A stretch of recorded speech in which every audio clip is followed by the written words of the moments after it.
ప్రాణాపాయ స్థితిలో ఉన్న సూర్య కోసం మృత్యుంజయ హోమం చేస్తున్న ఆనందిని చూపించి జ్యోతి దగ్గర గుండె పగిలే నిజాన్ని బయటపెట్టిన పద్మమ్మ. ఈ వీడియో గనుక నచ్చినట్టయితే తప్పకుండా ఒక లైక్ చేయండి. మీరిచ్చే ఒక చిన్న లైక్ మా ఛానల్కి ఎంతో మోటివేషన్ ఇస్తుంది. ఇక సూర్య అయితే ఆలోచిస్తూ ఉండగా ఇంతలో సూర్యకైతే ఫోన్ కాల్ వస్తుంది. మీరు మత్తుమందు పదార్థాల కేసులో ఇంకా నిరూపించుకోలేకపోయారు కాబట్టి మీకు బార్ కౌన్సిలింగ్లో ఎలాంటి మెంబర్షిప్ ఉండదు, మిమ్మల్ని తీసేస్తున్నాము. ఒక గౌరవనీయమైన పదవిలో ఉండి మీరు ఇలా పరువు తీస్తారని అస్సలు అనుకోలేదు. మీలాంటి వాళ్ళు ఈ సమాజానికే సిగ్గుచేటు. ఒక లాయర్ వృత్తిలో ఉండి మీరు ఇలాంటి పనులు చేస్తారని అస్సలు అనుకోలేదు. అందుకని మీలాంటి చీడ పురుగుల్ని తీసేయడమే చాలా మంచిది, ఉత్తమము కూడా అంటూ ఇక వాళ్ళైతే చెప్పేసరికి ఆ మాటలు విన్న సూర్య అయితే ఒక్కసారిగా కుప్పకూలిపోతాడు. ఇక వెంటనే గుండె పట్టుకుని కింద అయితే పడిపోవడంతో అది చూసిన జ్యోతి అయితే కంగారుగా ఏమైందండి, ఏం జరిగింది అంటూ ఇక అడుగుతూ ఉంటుంది. ఇక సూర్యకైతే ఊపిరాడక విలవిలలాడుతూ ఉండగా ఇంతలో జ్యోతి కేకలికి పద్మమ్మ సింహాద్రి కూడా వచ్చేస్తారు. ఏమైంది లాయరమ్మ, ఏం జరిగింది అంటూ అడుగుతూ ఉండగా ఏదో ఫోన్ కాల్ వచ్చింది. ఆ ఫోన్ పెట్టిన తర్వాత ఇలా ఉన్నట్టుండి పడిపోయారు అంటూ అనగానే లాయర్ బాబుకి గుండె నొప్పి వస్తున్నట్టుందమ్మా, వెంటనే హాస్పిటల్కి తీసుకువెళ్దాము అంటూ సింహాద్రి అయితే చెప్తూ ఉంటారు. ఇక కంగారుగా ఇక సూర్యనైతే హాస్పిటల్కి తీసుకువెళ్ళంగానే ఇక హాస్పిటల్లో జాయిన్ చేస్తారు సూర్యని. ఇక ట్రీట్మెంట్ అయితే మొదలు పెడతారు. ఇంతలో ఈ విషయం తెలుసుకున్న ఆనంది అలాగే సునంద అందరూ కూడా హాస్పిటల్ దగ్గరికి అయితే వస్తారు. అప్పుడే ఇక డాక్టర్ని అయితే ఇక అడుగుతూ ఉండగా మేము ఏమీ చెప్పలేము, ఆయన కండిషన్ చాలా సీరియస్గా ఉంది, ఆయన 24 గంటలు గడిస్తే కానీ బ్రతుకుతారో లేదో కూడా మేము అసలు చెప్పలేము అంటూ డాక్టర్స్ అయితే చెప్పి వెళ్ళిపోగానే ఇక ఆనంది అయితే కుప్పకూలిపోతుంది. ఇంతలో జ్యోతి అయితే ఏంటిది, ఎందుకు ఇలాంటి పరిస్థితి, నేను ఏం పాపం చేశానని నాకు ఇలాంటి గతి పట్టింది అంటూ జ్యోతి అయితే ఏడుస్తూ ఉండగా జ్యోతమ్మ నువ్వు ఏడవద్దు, నువ్వు ఏడిస్తే నేను తట్టుకోలేను అంటూ ఇక జ్యోతిని ఓదారుస్తూ ఆనంది కూడా విలవిలలాడిపోతూ ఉంటుంది. జీవన మాత్రం ఏమీ పట్టించుకోకుండా మౌనంగా చూస్తూ ఉంటుంది. అప్పుడు ఇక చైతన్య అయితే జీవన దగ్గరికి వచ్చి నువ్వు అసలు కన్న బిడ్డవేనా, వదినికి ఎలాంటి సంబంధం లేకపోయినా పెంచారు అన్న మమకారంతో అంతగా ఓదారుస్తూ విలవిల్లాడిపోతుంది. నిన్ను చూస్తూ ఉంటే కనీసం కంటంట కన్నీళ్లు చుక్క రాకపోగా కటిక దానిలా ఎలా నిలబడి చూస్తున్నావు, నిన్ను చూస్తూ ఉంటే అసలు కన్న కూతురు మా వదిన నువ్వా అన్నట్టు అనిపిస్తుంది, నువ్వు ఇంత కఠినంగా ఆలోచిస్తావని అస్సలు అనుకోలేదు అంటూ ఇక చైతన్య అయితే కోపంగా జీవనకైతే వార్నింగ్ ఇస్తాడు. అప్పుడే ఇందుమతి అయితే చెప్తూ ఉంటుంది, నీకు చెప్పేది ఇదేనే, నువ్వు మాత్రం ఏమీ పట్టించుకోకుండా నీకేమీ సంబంధం లేనట్టు ఒక మూడులా నిలబడితే నిన్ను ఎలా నమ్ముతారే, ఇప్పుడు మీ ఆయనకు వచ్చిన అనుమానమే రేపొద్దున మీ అమ్మకు కూడా వచ్చే అవకాశం ఉంది. జ్యోతికి గనక నిజం తెలిసిందో తర్వాత ఇక నీ పరిస్థితి గుడి మెట్ల మీద అడుక్కోవడమే, అది మాత్రం ఖాయమంటూ ఇందుమతి అయితే చెప్తూ ఉంటుంది. ఏంటి పెద్దమ్మా, నువ్వు కూడా చేతులాగే మాట్లాడుతున్నావు, నేనేం చేశానని, నాకు ఇలా కన్నీళ్ళు పెట్టుకుంటూ బోరుమని ఏడవడం రాదు, ఒకళ్ళు ఏడుస్తూ ఉంటే చూసి సంతోషపడతాను తప్ప వాళ్ళని ఓదార్చడం అస్సలు రాదు. ఎందుకంటే నేను పెరిగింది నీ పెంపకం, అన్నీ నీ బుద్ధిలే వస్తాయి, మరి వాళ్ళలా చెయ్యాలి అంటే నేను ఎలా చేస్తాను అంటూ జీవన అయితే చెప్తూ ఉంటుంది. సర్లే ఏడ్చావు, ఏదైనా అడిగితే నీ పెంపకం అంటూ నన్ను వేలెత్తి చూపిస్తావు, నీకు ఎలా చెప్పాలో అర్థం కావడం లేదు అంటూ ఇందుమతి అయితే చెప్తూ ఉంటుంది.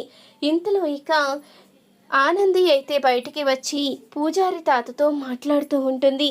పూజారి తాత, అసలు సూర్యబాబుని ఆ పరిస్థితిలో చూస్తూ ఉంటే నేను తట్టుకోలేకపోతున్నాను, జ్యోతమ్మ కన్నీళ్లు పెట్టుకుంటూ ఉంటే నేను సహించలేకపోతున్నాను, దీనికి వేరే మార్గం ఏమీ లేదా, సూర్యబాబుని బ్రతికించుకునే అవకాశమే లేదా అంటూ అనంగానే, అమ్మా కుట్టి, నువ్వు ఇలా బాధపడుతూ ఉంటే ఎలాగ చెప్పు? అయినా ఆ పరమేశ్వరుడు దయ కూడా ఉంటే ఎలాంటిదైనా కానీ సాధించవచ్చు. ఇప్పుడు ఈ డాక్టర్ సహాయంతో పాటు ఆ దేవుడి సహాయం కూడా ఉండాలి. మృత్యుంజయ హోమం జరిపిస్తే ప్రాణానికి ఎలాంటి ప్రమాదం ఉండదు. అది అయిన వాళ్ళు ఆ పేషెంట్కి సంబంధించిన వాళ్ళే చెయ్యాలి అంటూ ఇక పూజారి తాత అనంగానే, అయితే మృత్యుంజయ హోమం నేను చేస్తాను పూజారి తాత, అన్ని ఏర్పాట్లు చెయ్యి, నేను జరిపిస్తాను అంటూ ఇక చెప్తూ ఉంటుంది ఆనంది. అయితే ఇంతలో ఈ మాటలన్నీ పద్మమ్మ అయితే వింటూ ఉంటుంది. ఇదేంటి, నా బిడ్డ మృత్యుంజయ హోమం జరిపిస్తాననడమేంటి, అయిన వాళ్ళే చెయ్యాలని పూజారి గారు చెప్తూ ఉన్నారు కదా, మరి నా బిడ్డ చేస్తే ఎలా వాళ్ళకి చెందుతుంది అంటూ ఆలోచిస్తూ ఉండంగా, అమ్మ కుట్టి, నువ్వే అసలైన కన్న కూతురువని, ఆ ఇంటి వారసురాలువని బయట పెట్టుకోలేకపోయినా ఇలాంటి విషయాలు వచ్చినప్పుడు అన్నిట్లో నువ్వే ముందుంటున్నావు.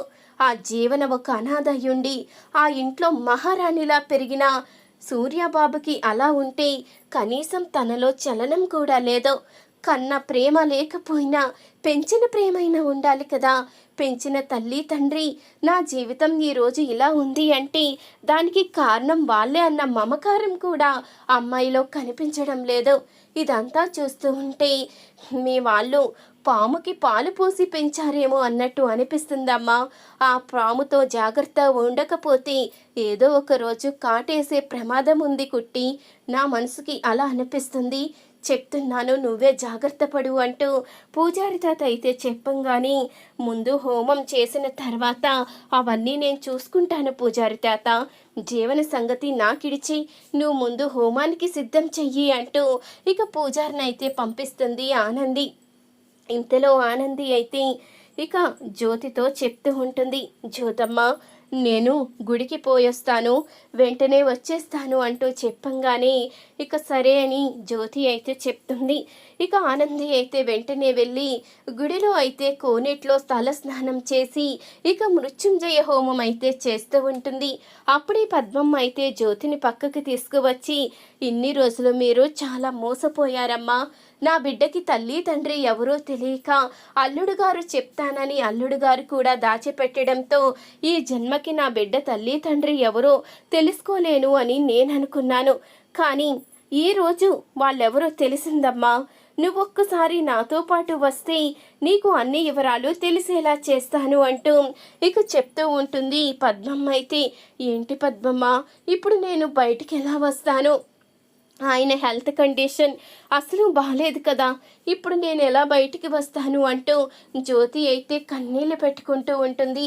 సూర్యబాబుకి ఏమీ కాదమ్మా, నిన్ను రక్షించడానికి, మీరు ఏదైనా ప్రమాదంలో ఉంటే కాపాడుకోవడానికి మీ కన్నబిడ్డ ఉంది, నేను మీ కన్నబిడ్డ ఎవరో చూపిస్తాను అంటూ అనంగానే, ఏంటి పద్మమ్మ నువ్వు మాట్లాడేది, జీవన లోపలే ఉంది కదా అంటూ అనంగానే, లేదమ్మా ఇప్పుడే తెలుసుకున్నాను, మీ కన్న కూతురు జీవన కాదు, మీ అసలైన మీ ఇంటి వారసురాల్ని నేను చూపిస్తాను అంటూ జ్యోతినైతే గుడి దగ్గరికి తీసుకువెళ్తుంది పద్మమ్మ.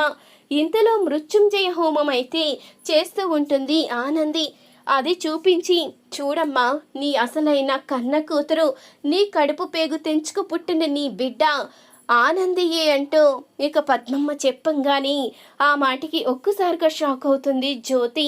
నువ్వేం మాట్లాడుతున్నావంటూ అనంగాని ఇంతలో అప్పుడే పూజారి తాత అయితే చెప్తూ ఉంటాడు, అమ్మా నువ్వు చేస్తున్న హోమం పూర్తయింది, ఇక నీ కన్న తండ్రికి ఎలాంటి ఇబ్బంది లేదు అంటూ చెప్పంగానే ఇప్పుడు సంతోషంగా ఉంది పూజారి తాత.